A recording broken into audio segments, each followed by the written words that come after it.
अस्सलाम वालेकुम नाज़रीन, मैं हूं आपका होस्ट ज़ुहैब अतीक। खबर की अंदरूनी कहानी के साथ एक बार फिर आपकी खिदमत में हाजिर हूं। आप देख रहे हैं साहब डिजिटल न्यूज़, जो रखे आपको हर खबर से बाखबर। जुड़े रहिएगा साहब डिजिटल न्यूज़ के साथ। शरकायत में पुलिस, केएमसी और टीएमसी की मुबैना सरपरस्ती में शहर भर में रिहायशी आबादियों में एलपीजी की दुकानें चल रही हैं, जो किसी भी वक्त बड़े हादसे का सबब बन सकती हैं।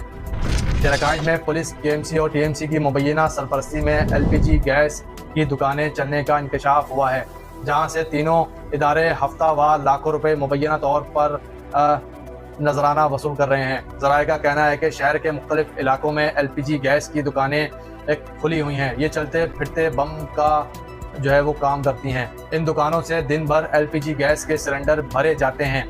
ज़राए का कहना है कि एलपीजी गैस की दुकानें शहर की गुंजान आबादियों में वाक़ हैं। ज़राए का कहना है कि शहर में कई मरतबा एलपीजी गैस की दुकानों में सिलेंडर भरने के दौरान धमाके भी हुए हैं, जिसमें कई अमवात के साथ साथ मुतअद्दिद अफराद भी ज़ख्मी हुए हैं। एलपीजी गैस की दुकानों में धमाके होने के बाद शहर में चलने वाली एलपीजी गैस की दुकानें बंद करवा दी जाती हैं और कुछ ही माह बाद दोबारा एलपीजी गैस की दुकानें खुल जाती हैं। ज़राए का कहना है कि कुछ माह कबल हैदराबाद में भी एलपीजी गैस की दुकान में सिलेंडर धमाका हुआ था, जिसमें मुतअद्दिद अफराद हलाक और ज़ख्मी भी हुए थे।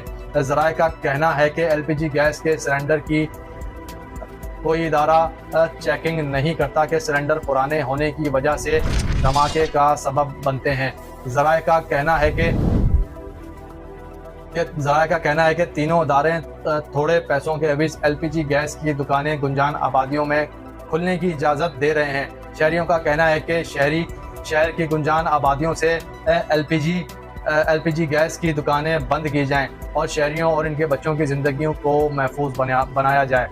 लेकिन ये चलते फिरते बमों की दुकानों को मुबैना तौर पर पुलिस की सरपरस्ती हासिल होती है। डीएमसी, केएमसी, टीएमसी भी अपना हिस्सा बाकायदगी से और बगैर वक्फे के साथ वसूल कर रही होती है। इन एलपीजी सिलेंडर्स की एक मुनज़्ज़म तरीके से सरपरस्ती की जा रही होती है। या तो कोई बासर अफराद सरपरस्ती करता है या कोई सियासी शेल्टर लेकर बैठा होता है। इसके साथ साथ पुलिस भी बहती गंगा में हाथ धोने में वो दरेग नहीं करती और अपना हिस्सा भी बाकायदगी के साथ वसूल करती है।